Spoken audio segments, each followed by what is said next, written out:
Отпуштени работници и намалени плати. Ова се случува деновиве во фирмите кои чекаат да помине периодот од државната помош, до кога не смееа да делат откази. Луѓе остануваат без работа за што владата знае. Зоран Заев ветува дека ќе се изнеде решение, ама не кажува ништо конкретно. Неприродно бројките порасна од 13.000 на 22.000, некаде по некои статистики 30.000 стигаат бројките на невработени кои што се случија во овој период, но не се 140 и 100.000.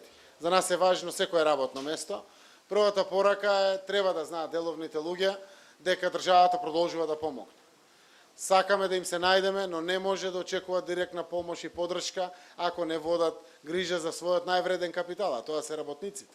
На средбата со бизнисмените од Сојузот на стопански комори, Заев денеска беше прашан пред нив каков е тој стимул за бизнисмените што е предвиден во владината програма за вработување по етничка основа, зашто тоа се нагласува во предизборната програма. Заев денеска пак ја демантираше неговата програма, тврдејќи дека квалитетот, а не етничката припадност треба да биде пресудна. За бизнисот пак е поважно да се решат економските проблеми што ги тиштеле предприемачите. Секако државата во своите јавни институции може да креира мерки кои што ќе значат равноправност, еднаквост на сите граѓани, а тоа значи во релокација на средства преку капитални инвестиции во региони, каде што граѓаните се посиромашни. Секој еден треба да биде третиран подеднакво, кога има можност да добие без разлика дали е тоа работно место или е повисока корпоративна функција.